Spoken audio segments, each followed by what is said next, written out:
Hi, I'm Kelly with CitrusCycles.ca. I'm here in the Bavarian Alps in Germany with the CrossMaxx ELS Comfort. It's a fitting location to do this video because the bike itself was actually custom made for us nearby in Rosenheim. Now, by custom made, I really do mean custom. We can choose the paint color and even have them add a decal like the Citrus Cycles decal there.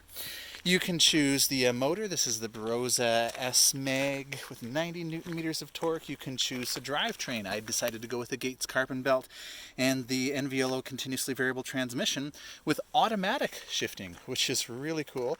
But of course, you could choose to have a traditional drivetrain or even a roll-off if you wanted to. You can choose the tires, the saddle, the pedals, the grips, the handlebars, the stem, the rack, the fenders, the lights. Everything is custom made exactly to your specifications. You can find the detailed specs, including pricing, on our website at citruscycles.ca. Now, since it's custom made, the Maxx.de website has a configurator to help you design your dream e-bike. It can be a bit complicated, so that's why we're here to help. You can make an appointment to come by the store, call or email, and we can guide you through the process of designing the perfect e-bike for you. You can find all of our contact information on our website, which is at citruscycles.ca. So aside from the bike being totally customized to your needs, another reason we've decided to partner with Maxx is that they have an incredible number of frame sizes available. For example, this is the CrossMaxx ELS Comfort, so it's a low step. You can see it's really easy to get on and off there. They do make the CrossMaxx, which has the higher crossbar, but this one has a lower crossbar, making it kind of the Comfort edition. Really easy to get on and off, and yet still very, very stable. I'll talk about that in a few moments. This is available in 3 sizes, but when you add that high crossbar, you can actually get it in 7 sizes, including a 4XL. So this is incredible because if you're a tall person and you've never had a bike that actually fits you, now you have the opportunity to get one custom made for you here in Germany, the exact details you want, exact components, and the size that actually fits you. So that's really exciting for me to have our customers have a bike that actually fits them. So we can also get this bike. This is the ELS. That means it comes with the Barossa S Mag or S drive. It has 90 Newton meters of torque, tons of torque, which is what you want for the hills here in Bavaria. We've definitely got some steep hills. I'm going to take you on a ride test soon, but that's a nice option. They also make the Comfort EL. That comes with the Barossa T drive, which is only 70 Newton meters of torque. Still lots of torque, and they've managed to get rid of the top crossbar when they go with the EL. If you go with the ELS, which is this one here, we actually have a BMZ standard battery. It's a version 8 battery, so that's in the down tube here. It's a 726 watt-hour battery. This is actually one of the easiest to remove batteries I've seen in a in-frame type of design here. Basically, you put the key in the right here, turn that. Now, it's not going to fall out. You actually have to open up this latch, but look how easy. See, I show it to you here. There we go. Get my finger out of the way. Sorry about that. Look how easy this latch is to open. You just lift that up. Of course, I have to unlock it. Lift that latch up, and the battery comes out. Putting it back in, you don't need the key to lock it, which I love. Something that I don't like is having to have the key in to lock it back in, so I can just slide that back in, and boom, we're ready to go. Really well protected. They've got this rubber on here. There's the charging port here, and it's actually completely sealed and covered by this cover here that actually clips right in. Very secure. You're not going to get it dirty or water in there, which is great. Even this little cover on here, bring the camera in there. I may have to take the battery off for you to see that, but there we go. There's a cover here that covers the on-off button, which you can use to light up the LEDs to see what the charge status is while it's off the bike. And that also is covered to keep it completely sealed. So the rubber on here, the really great latch for opening it, the cover for the charging port, and again, this isn't proprietary to Maxx. It's actually a BMZ standard battery. That's really important to me. That means should you need a replacement in the future, you'll be able to get that from BMZ. You don't have to rely on Maxx, the bike manufacturer, to have that. So they haven't made their own proprietary custom battery, which sometimes happens, and then I always have that concern is, okay, are we going to be able to get a replacement for it when we need one in the future? So it's nice knowing that's a standard BMZ battery. It mounts on the bottom there. With the Comfort Maxx EL, so not the S, the one with the Brose T drive, you get a 500 watt hour BMZ battery, and it actually mounts from the top there instead of on the bottom like this one here. So I mentioned this is the CrossMaxx Comfort ELS. The S tells us that this has the Brose S drive, which has 90 Newton meters of torque, so more torque than the T drive, which is 70 Newton meters. It also gives you that upgraded battery, the 630 watt hour battery mounted into the down tube there. Of course, it is removable. It's not proprietary, which is handy. Because the battery removes from the down tube there, it allows them to add a second crossbar. So this second crossbar that you see at the top here gives the bike a lot of rigidity. And by rigidity, I don't mean that the bike becomes, uncomfortable to ride or something like that. Obviously, you can opt for the Thudbuster suspension seat post and that suspension fork, the balloon tires, the grips make it a very, very comfortable bike. By rigidity, I'm referring to lateral rigidity, so there's really no flex in the frame here. That's important. A lot of times with a step-through bike like this or a low step, you can end up with a fair bit of frame flex, and that means when you're riding at speeds around a corner, for example, you'll find that the back end is maybe, I don't know how to describe it, I don't know what the technical word for it is, but there's too much flex, and so it can wiggle a little bit. It can make it difficult to handle the bike and to be safe at higher speeds around corners. So by adding that second bar, they've made the frame very laterally stiff, so it's very rigid. The second benefit of that, aside from really enhancing the handling of the bike, is that it does allow them to have this bike approved for using a Gates carbon fiber belt. And that's important because Gates requires that there's enough frame rigidity, that there's no flex in the frame, because I believe that with it's very important that with the belt we keep the chain line or the belt line consistent. They can't move it all because that would prematurely wear the belt. So it's very interesting that they've added that. Still easy to get on and off, maybe not quite as easy as some of the other step-through bikes, partly because they've tilted the Brose motor up here. That gives you more ground clearance. I've really appreciated that. Some of the rougher trails, I haven't had any pedal strikes, surprisingly, and so it's a nice high clearance there for the bottom bracket. But that does mean that the motor and this top tube bar here are a little bit higher than on some other really low steps. So it's a step through, but it's a little bit higher than some bikes. But that does give the bike a lot of lateral stiffness and allows us to use the Gates carbon fiber belt with the Enviolo hub here or with a roll-off as well. So because the CrossMaxx supports the use of a Gates belt, we need some way to be able to remove the belt if we need to replace it. Now the belts last a very, very long time, but eventually it'll wear out and it'll be time to replace it. And obviously if you have a chain, it's easy, just break the chain, no problem. With a belt, it's continuous and it can't be broken. So there is a break in the frame here. There's two bolts here that you loosen off. Take this piece out here, and that will then allow you to pass the belt through should you need to replace it.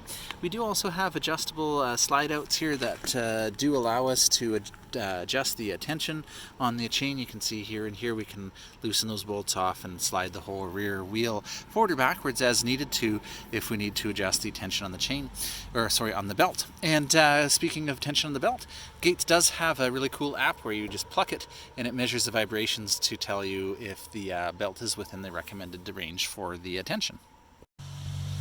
As I've mentioned, and I'll demonstrate in the ride test, the CrossMaxx is a very sturdy bike. We're using through axles, front and rear, with the boost standard, so nice and wide. You can see this is the Q-Lock from Suntour, but isn't actually a through axle, so you have to open that lever and pull it all the way through in order to remove it. And we've got a kind of an oversized head tube here as well. Just gives you a lot of stiffness, a lot of rigidity, which is really useful when you're wanting to ride on rougher terrain in the mountains here. And so it's nice having a bike that's really going to accommodate any type of adventure that you want to take it on. So speaking of frames, again, this is the CrossMaxx Comfort. They have the CrossMaxx regular frame, which has the top bar, but Maxx makes a number of other bikes as well. They do make a full suspension fat e-bike, which is pretty awesome. They make full suspension and hardtail mountain bikes as well, all with the Broza S-Drive. And now you can actually get some of their bikes with the Fazwa motor, which is a very light, compact motor, very low torque, half the battery capacity. So it's ideal for lighter riders that don't, require a big, high capacity battery. They're not doing super long rides, or they're, very fit and like to ride without the assistance a lot of the time. They even make a gravel bike as well now with the Fazwa motor also. So you can check all of that out on our website or on the maxx.de website. So I've mentioned a few times the idea that this bike is custom made for you in Germany. They actually do the powder coating here. I've been to their facility and checked that out. It's really quite fascinating actually, because not only do they do all the powder coating for their own bikes, which means that you can choose your own color. It's double powder coated, so it's a beautiful, very durable finish. They even have like neon colors, glow in the dark. You can basically choose whatever color you want. This is a beautiful, they call it melon. To us it's a kind of a mango color. You can even choose the color of the decal. On the fat bike, I think you can choose the color of the rims. It's really quite impressive. So they're so good at powder coating, and you can see the paint job is just beautiful. They actually do custom powder coating for local manufacturers. So if a manufacturer has a product that is really difficult, very complex, very technical, and requires a lot of attention to detail, they'll actually bring that to Maxx and they'll actually powder coat it for them. So I'll walk you through some of the options that I chose when configuring this bike and explain them to you, but again, you can find out all of the details on our website or on the maxx.de website. That's maxx.de. So we are using the Broza mid-drive that is made here in Germany as well. Quite a well-known, very reliable mid-drive. It's relatively quiet, especially when compared to other drive units. There's very little resistance when the assistance is off or you're exceeding the maximum assistance, maximum speed for providing assistance. Part of that is achieved by them actually using a belt in the drive unit. Now that does need to be replaced, I believe, every 20 or 30,000 kilometers. So that's something to keep in mind. Now that is a long way, and a lot of riders don't ride that far for quite a long time, but that is something that you may need to adjust or to replace. This is the S-Mag actually, so it's a magnesium casing, makes the motor quite a bit lighter than the regular S motor, and it of course gives you all the benefits of a mid-drive, which means the weight is better balanced. It's center to the bike, lower to the ground. And of course, when you change gears, or in this case, the bike automatically changes gears for you, that impacts directly on the motor. So now the motor is married to the transmission, which means when you climb a steep hill, your motor is also in easier gear, makes the motor much more efficient, and helps you to climb the hill. Of course, with this S-Mag, I've mentioned a few times, we've got 90 Newton meters of torque, massive amount of torque. Torque is what you need to get up the hills, so we're not as concerned about the wattage rating on a motor. We do care about the torque, and we get lots of torque from this drive unit. So for the display on this bike, they are currently using the Marquette display. They're looking at a new display that Broza is coming out with, but I'll step you through the options on here. One of the cool things is when you get the bike built, of course, you can upgrade to a Bluetooth option. I'll explain that a little bit later. I'll show you the app, but it does allow you to pair your bike with your phone and customize the levels, which is really cool. So if you've got 4 different levels for the assistance, which I can show you here. You've got the up and the down right over here, and here's where it's showing you your levels of assistance. So I've got 2 bars on there right now. If I press the plus, you can see it moves up to 3, 4, and the minus brings us back down to 1. Each of those levels I can actually customize. So level 4 by default is 100% of the assistance that's available, and so you could go through and really adjust that depending on the levels that you want. This can actually be really useful, and again I'll come back to that and showing you the app, but it can be really useful for preserving your battery life. So if I'm doing a ride along here, I don't need much from level 2 or level 1, so I may really dial those down. But coming up here, I had a massive hill that was really, really steep, and so I may want to make level 3 not full power, but much higher than usual, so that I'm not always riding on 4 and really killing my battery, but instead I can kind of ride on 3 and still get the power that I need. So it's nice being able to make those customizations if you need to. Also on the display here, we've got the power button up here and your light button down here. To cycle through the menu here, I've got a little joystick here so I can look at the human power that I'm using when I'm pedaling, which is pretty cool. Your range that is left, and that's going to be dynamically calculated based on your activity so far and the battery that remains.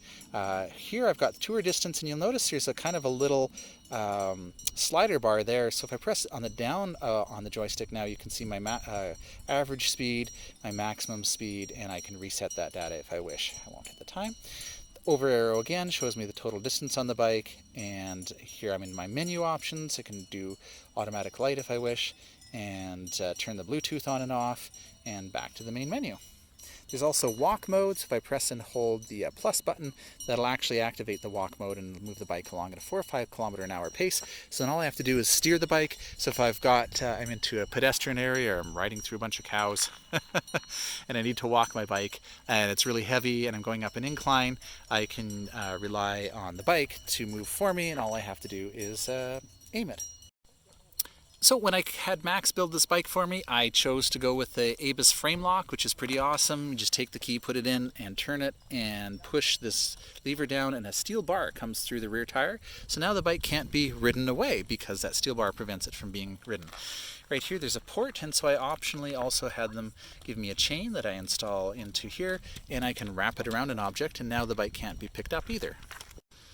The cool thing about that is the key that I use to unlock this is the same key that I would use on the battery over here, so I just need one key for the whole bike. So I mentioned a little bit earlier, you also have the choice of the drivetrain. So on this particular bike, you can see in the back here, there's an Enviolo N380 hub. This is a continuously variable transmission. With a 380% gear ratio. That means that you can shift while you're stopped and while you're pedaling, and it's continuously variable, so there aren't a specific number of gears in there.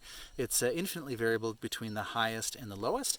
I optionally outfitted this with the Harmony H3 automatic shifting. So if I head up to the handlebar here, you can see I've basically got 3 options for pedaling. I can have it relatively hard to pedal, kind of moderate, or super easy, depending on how quickly I want my legs to move. So basically, if I say, look, I like my legs moving slower all the time, I can set this, and now the bike's automatically going to adjust the gear ratio for me to keep my pedaling consistent to the same kind of slower pace. If I set it on the medium setting here, basically the bike is just going to keep adjusting so that if I'm pedaling along, it's going to basically keep adjusting so that this, whether I get to a hill, whether I'm going down a hill, whether I'm going flat, my pedaling is going to be the same. And also on the high setting here, then I can actually tell it, look, I like to pedal, I like to spin really quickly, and it'll, again, keep that consistently. It's automatically changing so that my pedaling is the same all the time I'm riding. It's essentially adjusting the gears for me. It's shifting, it's like an automatic car. It does everything that it needs to, so you can just keep pedaling, you don't have to worry about it. And it actually works really well. You see on the ride test, I've really enjoyed having that. So basically, you can just set it and forget it. You say, look, I like this pedaling sequence, and you can see there's little bumps on there, so if you're riding at night and you can't see it, you can go by feel and say, this is where I like to ride. Set it there, and no matter what I'm riding, flat, or going up a hill like that, or a super steep hill that you'll see me go up in the ride test video, it'll just automatically adjust for you. It's like an automatic in the car. It just does it for you. It's pretty fantastic. It's also smart enough to know that when you stop, it needs to kind of automatically downshift and make it easier for you to start pedaling. So as soon as you start, it's going to be easy, but as you get going, normally your legs will start spinning quicker and quicker, but again, it's just going to automatically adjust so that you don't have to worry about it. Now, the cool thing is if these 3 settings are actually pretty good, but if you find that you want to spin faster or slower, then you can actually download some software, hook it up to a USB port that's under here. You probably won't be able to see it to the lighting, and customize that even further if you wish. So obviously I'm pretty keen on the Enviolo hub. If you wanted a wider gear ratio, you could upgrade to a roll-off hub that has 14 specific gears rather than being continuously variable like this one is. And that gives you a massive 520% gear ratio. And again, you can shift while you're stopped, which is great. That's going to allow you to climb super steep hills or pedal really fast downhills. So if you want to exceed 40-50 kilometers an hour and still pedal on this bike, after under, 45 or so, your legs are going to be spinning too quickly. There's no point in trying to keep pedaling. You'll just have to coast. But if you really want to keep pedaling to, go really fast, get a roll-off hub, and you'll be able to keep up. Now, the only disadvantage with the roll-off on this bike is you don't have that electronic shifting option like you do with the Bosch mid-drive. So with the Broza, there's no e-shift yet, and so you're left with mechanical shifting, which is fine. It's a twist shift, and we've been using that for years. And of course, if you don't want the belt option, you could just go with a regular chain cassette and derailleur. I should say I'm loving these pedals that I selected for the bike. Again, it's so cool because you're custom designing this bike. You can choose whatever pedals you want. You've got lots of choices on their website. Same with the brakes here. I upgraded the brakes to a 203 millimeter rotor on the front and a 180 on the back, which is normally what you'd reserve for a mountain bike, not on a trekking bike. But I knew I had some pretty big hills up here, and I wanted to have that extra stopping power. I upgraded the XT brakes from Dior, but you've got, again, lots of different options. These are nice because they've got a tool-free adjustment right there. I can go ahead and adjust those levers to bring them in closer to the bars or further away. But if you don't have massively steep hills that you need to stop on, then the regular Dior brakes are just fine. Other kinds of customization options you have here, I went with these handlebars with a moderate sweep. I went with an adjustable stem. This is actually a really cool adjustable stem. A lot of times adjustable stems can be a little bit dangerous on a bike where you're riding on rough terrain because there's kind of one bolt in here that keeps it tight, and if that loosens off, the whole stem can drop. Here we actually have 4 bolts in here that you would loosen to adjust the angle, so you're not going to have to worry about it accidentally coming loose while you're riding. It's going to be nice and stable. But if you don't go with an adjustable stem, you can choose different lengths of stem, different angles. Again, different handlebars, lots of different options. You could even do a quick part stem if you want. A quick part, you open up a lever, turn the handlebars 90 degrees to the frame of the bike for easy storage. That's another option as well. I went with these Ergon GP1 grips, really very comfortable and ergonomic, but they've got lots of grip options. You could even go with a bar end if you wanted. Lots of choices when you're designing the bike. I went with this Selle Royale looking gel comfort saddle with the Thudbuster suspension seat post. Of course, again, lots of options for saddles. You can even get a Brooks if you wish. And if you just go with a regular seat post, you could always add the Connect, which used to be known as a body float, which I think is even more impressive than the Thudbuster. But I've been really impressed with the Thudbuster so far. It's been performing really well. Speaking of the Thudbuster, we also have the option of a rigid or suspension fork. Definitely recommend a suspension fork. This is the Sun Tour Mobi 25. It's actually designed specifically for e-bikes.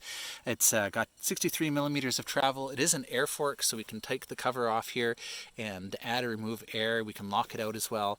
The reason you adjust the air is based on your rider preference and your weight, and that's going to give you a really cushy ride. It's also going to help you have more control over the bike, so I definitely recommend going with the suspension fork whenever you can. To give it a cushy ride as well, for the tires, I've gone ahead and selected these Schwalbe. These are the Big Ben Plus. We'll see if I can go back on the back here. There we go. You'll have to read it upside down, sorry. It's the Schwalbe Big Ben Plus. It's got a high degree of puncture resistance. It's got that reflective sidewall in the side there that shines really brightly at night when a light shines on it, so that's really nice. Again, you've got lots of options for the tire. I wanted a balloon tire because I wanted something really comfort, 2 inches wide. You could go with a Racing Ralph, for example, if you wanted something that was knobbier. This works really great on hard packed gravel. Loose gravel it seems to work on pretty well as well. Wet roads, wet pavement performs really well. It's a fast rolling tire. But if you're looking for something for, a lot of mud, that's where going with something that's going to be a little bit knobbier might be a good option to consider. Got a great rack on the bike. I configured that. Of course, I wanted fenders. Those are all options. Different rack options. If you go with a rigid fork, you could put a front rack on if you're wanting to do, kind of a trekking bike where you want to bring a lot of gear with you. So lots of different choices. As I mentioned earlier, I went with this Lupine really bright front light, 1300 lumens on the high beam setting, which is really incredible. We've got the high beam button here. I'll just turn the bike back on and show you how that works. It's really quite clever because when your lights are on, it'll show you either green or blue to show you whether you're on high beam, green is low beam, or blue is high beam. You don't want to use high beam when you're on the road. That's actually going to blind oncoming traffic because it's so bright. So we'll see here, yeah, I can't really see because it's not night. But at night this lights up blue and green to show you whether you're on the high beam or not. Again, lots of different options for the light. You don't have to choose the super bright one like that. You could go with a dimmer one. This you can actually ride here on trails at night and see where you're going. It automatically switches during the day as well for you. We have a nice bright rear light as well, again built in, running off of the main battery, although I'm not super keen on the way they've routed the wiring. They do run through the fender and under the fender here. Now it is clipped in fairly well, so it's unlikely that cable is going to come loose, but I would prefer if they run through the rack. Of course, if you choose to configure the bike without the rack, then it's going to be hard for them to run the lights, so I think they probably run it through there regardless, and that way it'll work all the time. We have a reflector down there, and another one here. Lots of safety features, especially with that reflective sidewall striping, that tire and a fender flap as well. So hopefully I've remembered to cover everything in the video. If I've missed anything, or if you have any questions, head over to our website at citruscycles.ca. There you can find our contact information. You can reach out to us and we're happy to answer any questions you have. I'm going to take you on a ride test, and I'll also walk you through the optional app when you get that Bluetooth model. So this is the MTB Connect App, and if you choose the Bluetooth module, then you can go ahead and connect your smartphone to the bike. And when you first start the app, we're in the navigation screen here. Here you can search for where you would like to go, entering an address, and it'll plot a route for you. You can also record a trip and save that for later. Right now we're in the daytime colors, and you can go to the menu system here, go to the settings, and in there you can change your language, your units, so we're in Celsius right now, and kilometers per hour. And you can go to your profile. This is where you can put in your information, upload a picture, and you can actually link to Strava. So you can actually upload your rides to Strava automatically after you're done. So it's kind of neat. They've got that integration in there. The display settings, here's where we can go and we can choose dark, bright, or automatic. And on automatic, it'll always adjust for us. And we can go to the screen settings as well and choose to never keep the screen on to preserve battery life on your phone. Always have the screen on when navigating or recording a trip, or just always have it on in general. So some nice options that you can change there as well. You can choose whether or not you want to use mobile data to update the map information. And I think those are the main changes that we can make in the settings menu.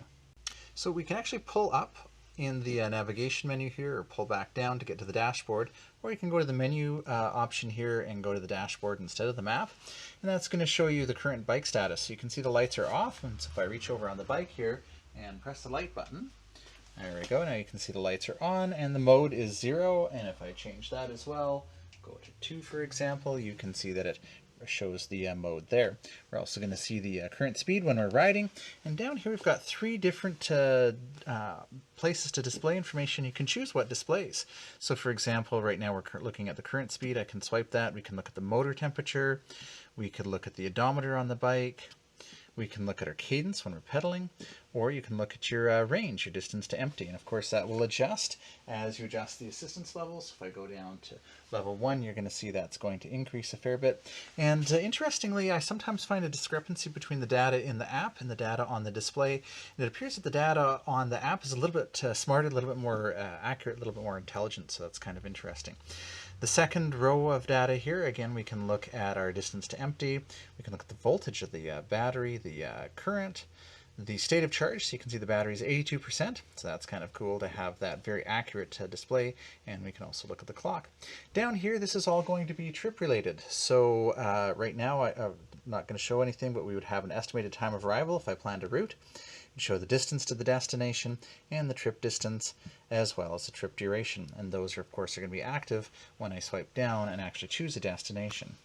Going back to the menu here, you'll notice we also have an activity feed. We looked at the map and the dashboard, and if we go to the activity feed, you can actually see recent rides, and if you tap on any of those rides, it's actually going to bring up more detail for you. It's going to show your route on the map, and if we swipe up down here, it's actually going to show you, and actually I'll swipe back, you can actually see, if you kind of scroll through here on the map, there was my highest elevation.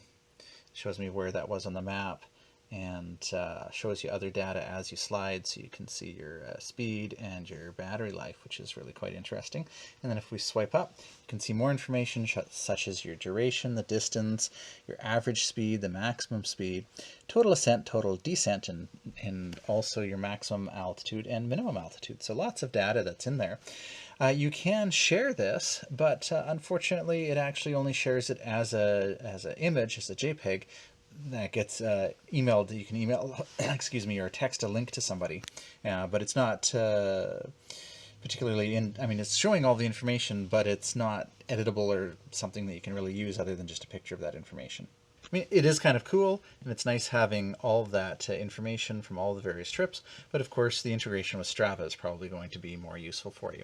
And really, that's kind of one of the main reasons you want to use this app is actually when we go to the vehicle settings, you can adjust the assistance levels, because the navigation, it's okay, but it's pretty basic. You can't set waypoints, you can't integrate with Komoot.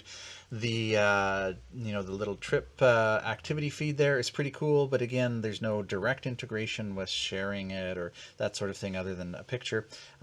So for navigation, I still end up probably using Komoot, but what I really like having this app for is I can come in through here and I can adjust those default levels. So if I want to really preserve my battery life, instead of 40% on Eco, I could bring that down to maybe 25%. And perhaps on level 2, I've got some really big hills, so I want that to be 70, so that I'm not using level 3 and 4 very much. Or, you know, you can just go ahead and adjust those levels as you wish, and you can always restore it to the defaults. So I love being able to adjust those settings. A lot of times, for example, if I'm going on a really long ride, I want to preserve my battery life, so I'll move the assistance level 1 down, but maybe I'll move a 2 up because I know that I've got a lot of hills and I don't want to be riding in 3 and 4 because that's going to chew up a lot of my battery. So I can put 2 to maybe 70 instead of 60, and that's going to help extend the range. So it is really nice being able to come in here and adjust those options, and that's really the primary benefit of the app. So it looks like I've put about 250 kilometers on the CrossMaxx here since I picked it up in Rosenheim. I actually rode it from Rosenheim to Ruhpolding, which was a beautiful ride. And in that time, I found the bike to be very comfortable.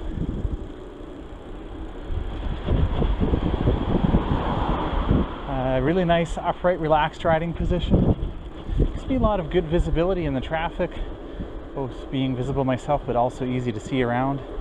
And nice and relaxing for longer rides. I've done some longer rides, 70 and 80K rides on it, and found it to be very comfortable, very relaxing.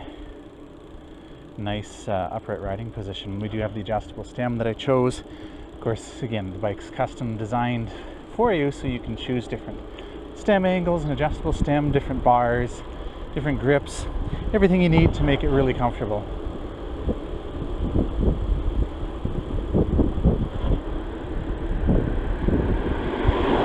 I've also noticed during that time that the bike is very stable. I've got the Big Bend tires on them.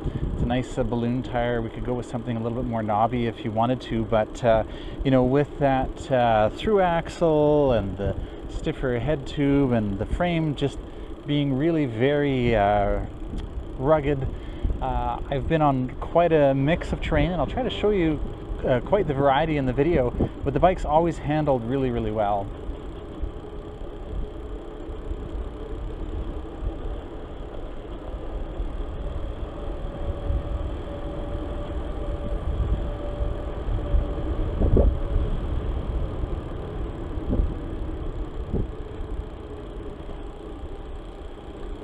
See, it's a beautiful day here in Ruhpolding for a ride.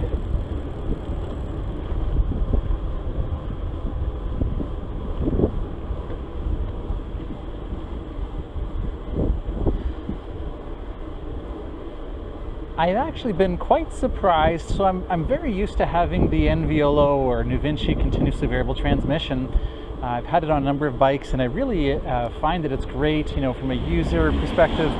There's so little maintenance. It's great having that combined with the Gates carbon belt.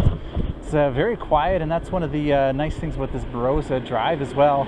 You'll very rarely hear it on the video. You know, even when I'm riding now, I don't really notice it unless I put it on 3 or 4, which I'm going to do in a few minutes. So I'm going to get to a big climb, and at that point going to increase the level of assistance, and then you'll start to hear the motor. So I'm going to put it on 3 right now. The other thing I'm going to do is I'm going to switch now that I'm climbing a hill to the easiest gear ratio. So this was a bit confusing for me at first. So I'm used to the NVLO system and I'm used to controlling it manually. I configured this one with the automatic.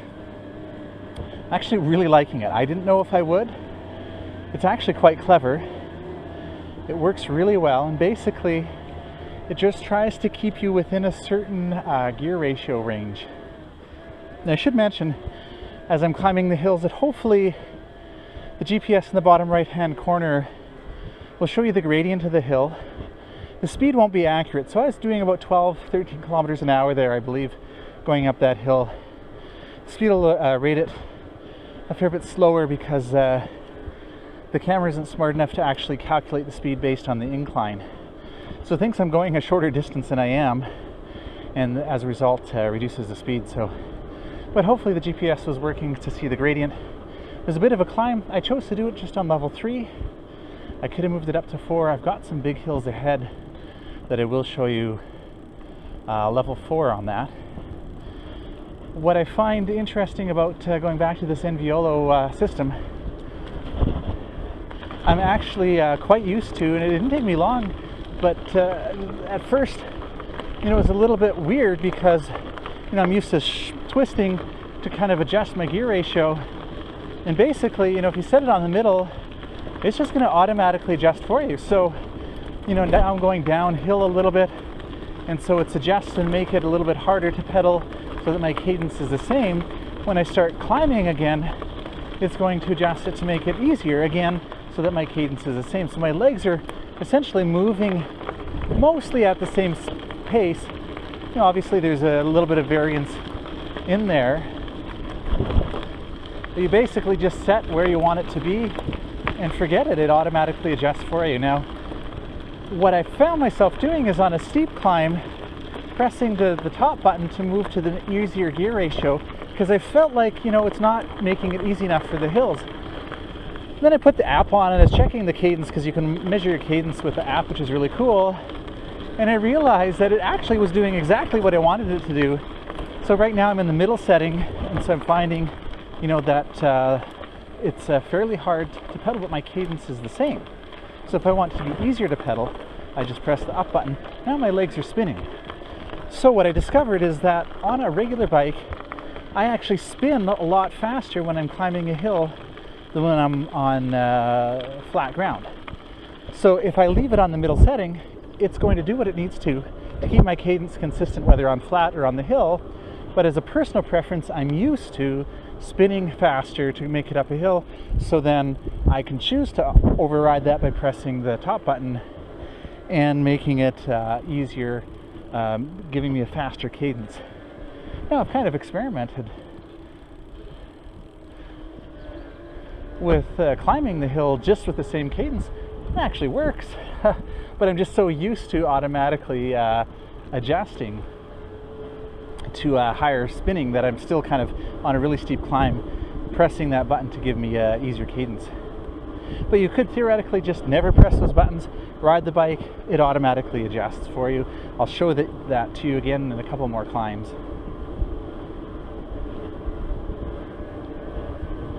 So right now the bike is configured as a European spec, so it does stop assisting at somewhere between 25 and 27 kilometers an hour.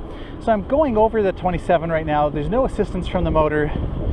And really one of the nice things about the Barossa is you don't really feel any drag or resistance from the motor when you choose to ride with the assistance off, or if you choose to, if you go over the speed limit, which in Canada, this would be set of course to 32 kilometers an hour. So before we have them ship it back to us in Canada, they're going to change that to 32 for us. The other thing I notice about the Barossa motor, so it's quiet, I think I would describe it as subtle. So, I'm really used to the Bosch motor, and maybe it's the way that Maxx has chosen to program the Brose, I'm not sure. But the assistance from the drive unit is always very subtle, even on the higher levels of assistance. So, on turbo, on Bosch, it's like, woohoo, I'm on turbo, and wow. With this, you put it on 4, to climb a hill, no problem climbing the hill, lots of torque, lots of power for that, but you don't get this immediate surge, you don't feel the power. Is still very subtle.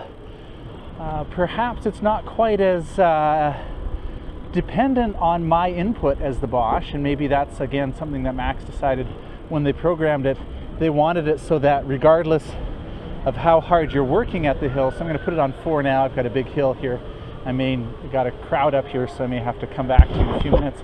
But now it's super easy.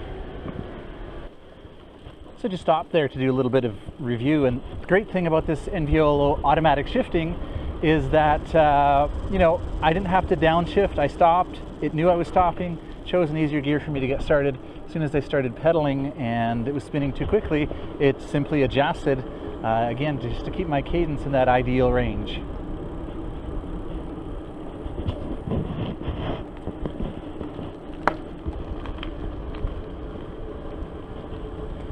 It's nice having the suspension forks, so if you get on roads like this where you've got some broken pavement, some potholes, some gravel, this is actually doing a great job of smoothing that out and giving me a comfortable ride, giving me a lot of control over the bike, so I don't feel like I'm going to lose control or have to really slow down and avoid the obstacles.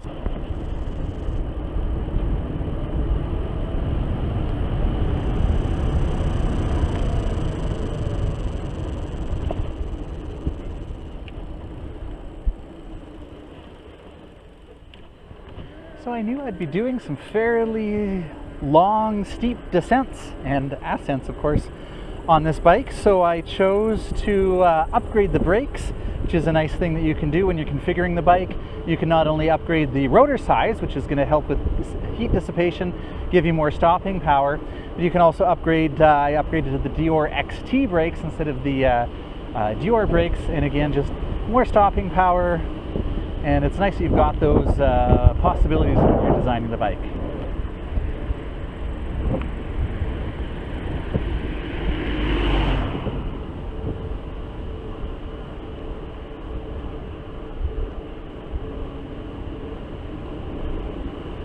So now I'm going to start a slow ascent up until we get to a really much steeper hill. What's really interesting about the automatic shifting on the NVOLO hub here is that on an e-bike you often don't know you're going uphill, right? So I don't know, the gradient's probably pretty low, hopefully it shows you on the video review, but I can kind of look behind me and go, oh yeah, I've been climbing. But you don't really notice because on the e-bike, of course, you've got the assistance from the motor, but with the automatic shifting, it's just doing its thing. It's automatically adjusting to make it so that I can pedal the same cadence and I don't notice I'm going up a hill. On a regular bike or a bike with the NVOLO or the roll-off or a drivetrain that isn't automatic, then I'd be making those adjustments as I climb and I'd be really aware that I'm climbing up a hill.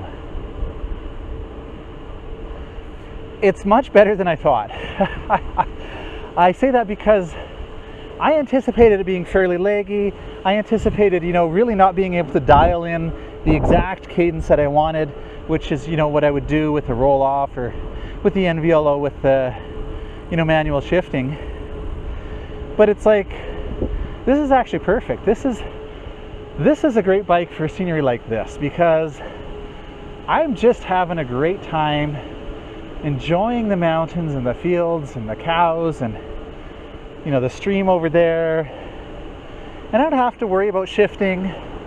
When I get into traffic, this really shines because I don't have to worry about downshifting. I don't have to worry about shifting at all. It does that all for me. So if I'm cruising along and think, oh wow, I should take a really great picture there, I can stop, do that, and not have to worry about downshifting.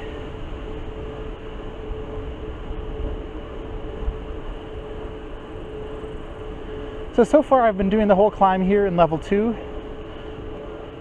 I am hearing a little bit of noise from the motor. Still very quiet, but I can hear it working now. A lot of times when you're on flat, you just don't hear it at all.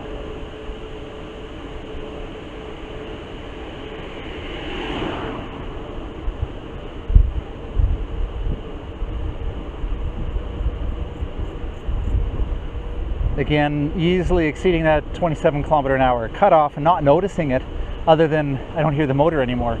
But as far as pedaling goes, I'm not feeling any increased resistance or drag, and it seems to really kind of fade out very well.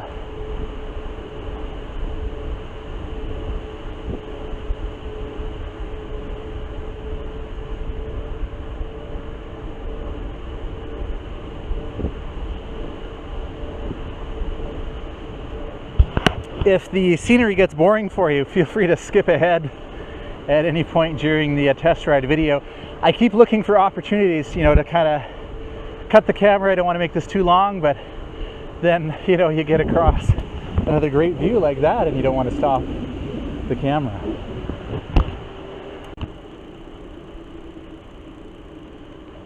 Okay, we'll take a side road here and do some gravel paths through the forest. That's kind of what the name of the bike implies, is a cross bike. You can obviously stick to the pavement and use it in an urban environment.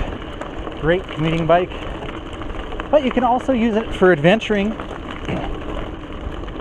So, like I'm doing now, just happened to see a trail on the side, wondering where it goes. The bike can handle it. It's nice having a bike like that, where if you do want to get off the road,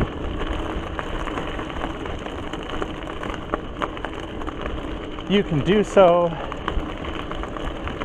and not worry, is your bike going to handle it? Here I've got a stream crossing, a dry stream, no problem. That suspension fork's performing really well.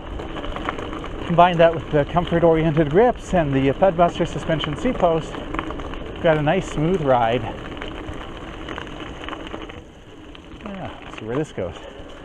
And I didn't have to slow down for any of the bumps in the trail or anything like that.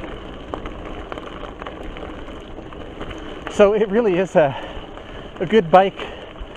I don't want to say for not paying attention, but perhaps being engaged in your surroundings, right? It's a bike for being aware of what's everything going on around you, instead of necessarily focusing on the trail, because suspension is going to handle the bumps. The Enviolo automatic shifting, which I'm really loving, is going to handle any of the shifting that needs to be done, and you're good to go.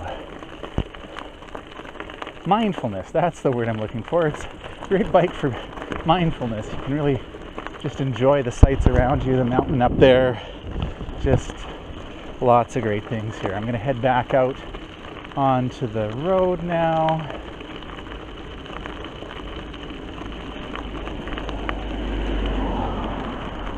Handy having lights built in running off the main battery. Again, you've got lots of options when configuring this bike.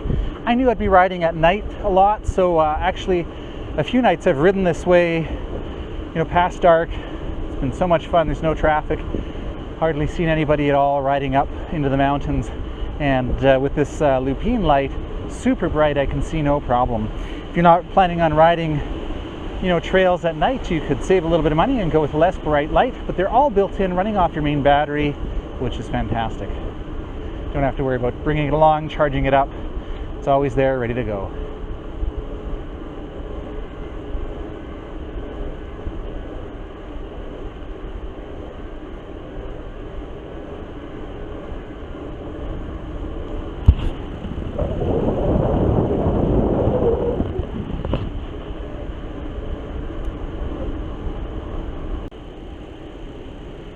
Okay, now I've got a fairly long, not incredibly steep, but moderately steep ascent here on gravel.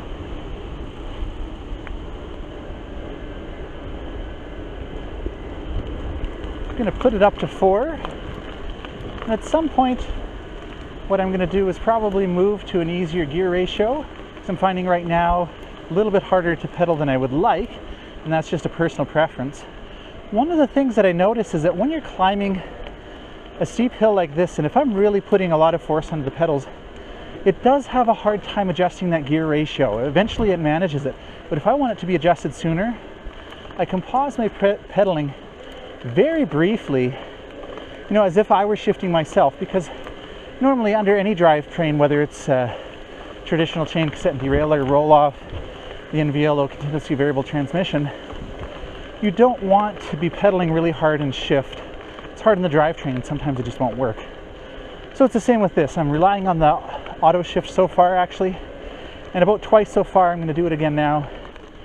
Just briefly ease off on my pedaling. That allows it to shift to the easier gear ratio, because I was feeling like it was a little bit hard to pedal as I get steeper here. And again, I could do it now. Just a bit of a pause, and it shifts it for me. Now, I don't have to do that. I could just keep hammering at it. If I find that it's too hard, press the top button. There we go, boom. And it's managed to shift me now, and I can spin much quicker, which may be something that I want to do just because I'm used to that on the hill. But so far, wow, I'm doing right now 13 kilometers an hour. Sorry, I forgot to call out the numbers as I climb, because again, the speed on the screen will be inaccurate. Hopefully the gradient is there. We've got a lot of tree coverage, so it might not show you, but it's moderately steep. Now I'm up to 17, 18 kilometers an hour, still on level 4. Probably don't really need level 4 for this hill. 3 would be fine. Drop it back down to 3, and I'm still doing 23 kilometers an hour. Now it's not as steep as it was. I remember the first time I came up here many, many years ago. One of the first e-bikes had a 250 watt hub motor.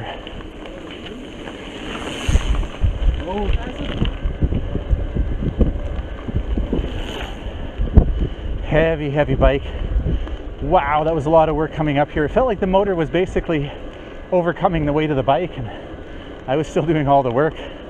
You know, you get the front tire spinning out on the gravel, and so in my mind this was always like this really long, super steep hill, and now on this bike it's like, oh yeah, this is no problem.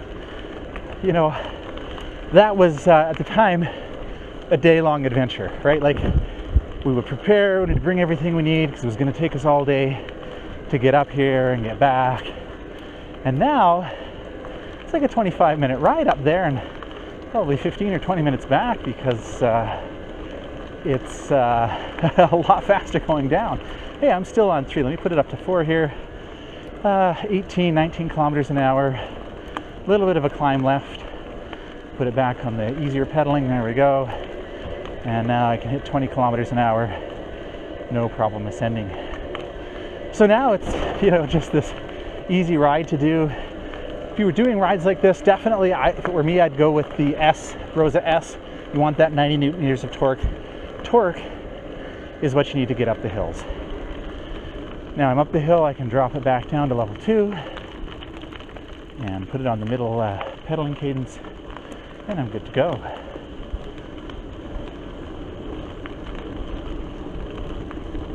So absolutely no problem coming on that hill. You could hear me probably in the video huffing and puffing a little bit. I'm still working at it, right? I'm still getting a good workout. I can feel it in my legs. Definitely that was a good climb.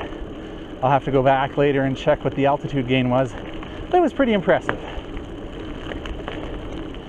I'm cruising along close to 30 kilometers an hour on a little bit of a rougher terrain, some sticks and bark and stuff. And I can do so confidently because the bike's just going to handle it really, really well. So here I am in the Roto Meadow. A couple alms up here, one of my favorite places to come. You can see it's beautiful.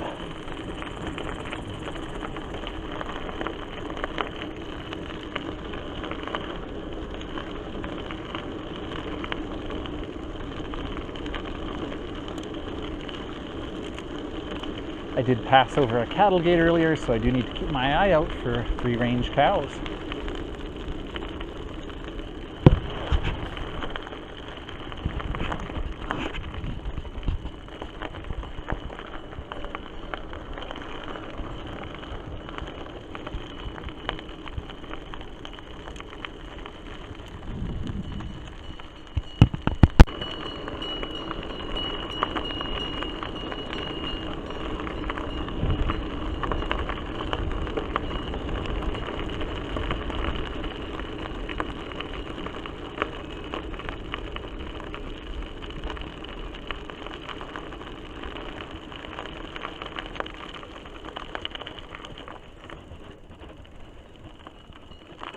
every now and then you'll actually hear the Indiolo hub shifting.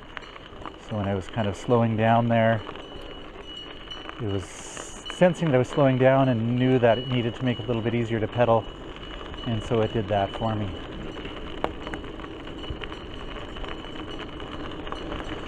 You'll notice tight turns on the loose gravel, not a problem with these Big Bend tires.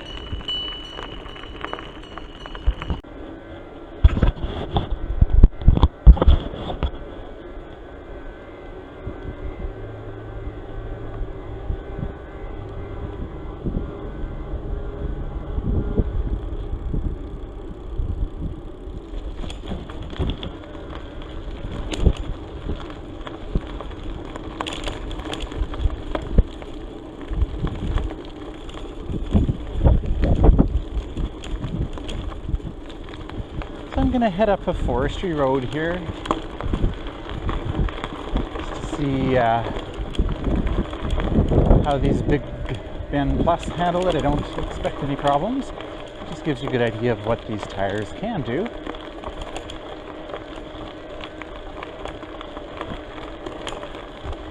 It's a fairly steep incline. I'm not sure if the GPS is going to show you the gradient in the bottom right hand corner there. If it does, the speed will probably be inaccurate. I'm doing about 10 or 11 kilometers an hour right now, and I'm only on level 3. I'll push that up to 4 if I get a little bit more power for climbing. And I switched the H3 controller here to the easiest pedaling ratio, just because I like to spin up the hills. I could actually put it back in the middle, and it works pretty well there as well, but I'm really used to spinning my legs a little bit quicker on hills, so I'll choose the easier one.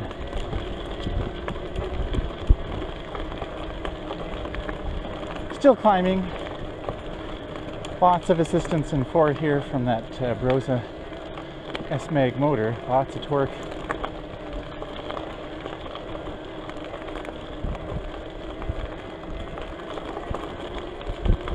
In fact, not really needed on 4. I'll bring it back down to 3.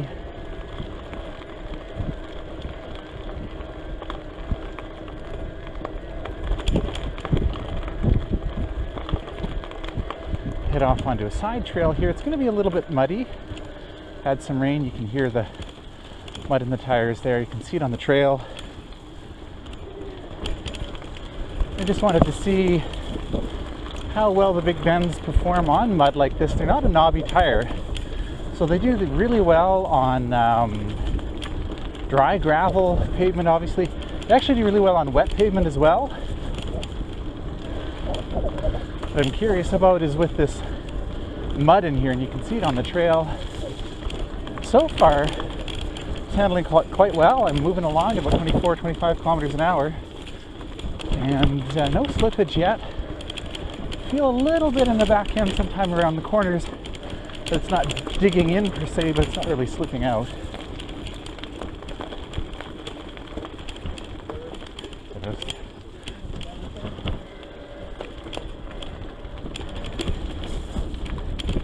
But you know, I'm not going to try to corner really hard through a patch of mud, but for occasional use like this, yeah, it's working quite well.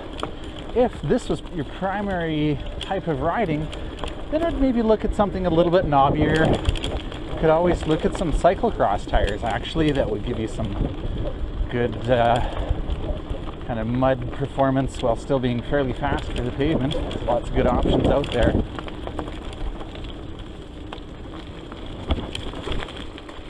In fact, I think one of the options when configuring this bike, I'd have to double check for the tires. There might have been a knobbier tire, maybe a Racing Ray or something like that, which is still, you know, fairly fast on the pavement, but giving you some knobs that you need for traction in the mud.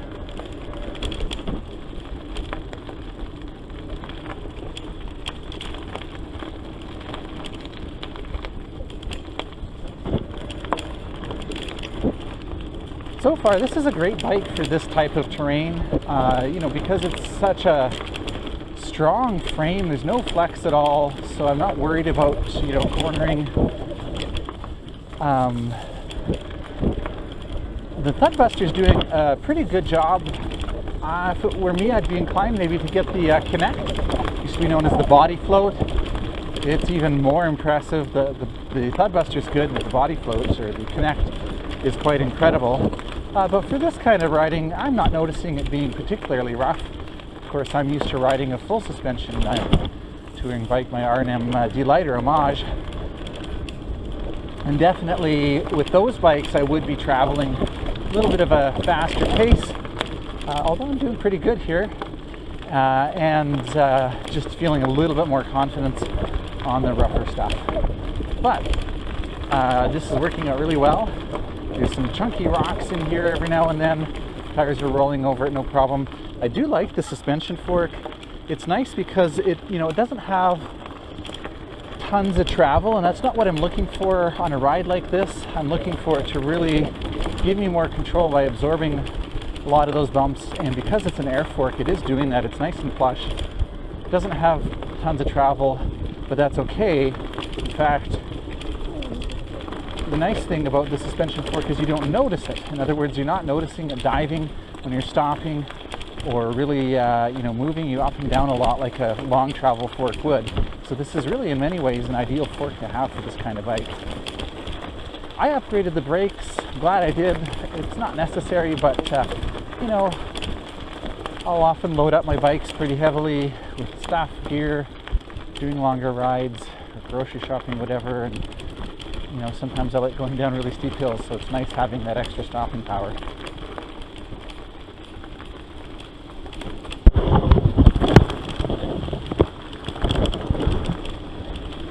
It's interesting because I've got a long descent now, and you don't really notice on this bike, other than that initial climb, the rest of the climbs, as I'm 3 there, put it back down to 1 or 2,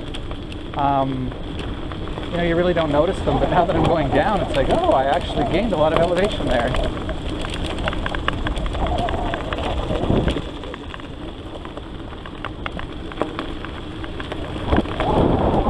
Again, this is where I'm watching my speed a little bit more closely with the hardtail than I would with the full suspension, especially in the corners on the gravel. With the full suspension, I'd be coming down a little bit quicker.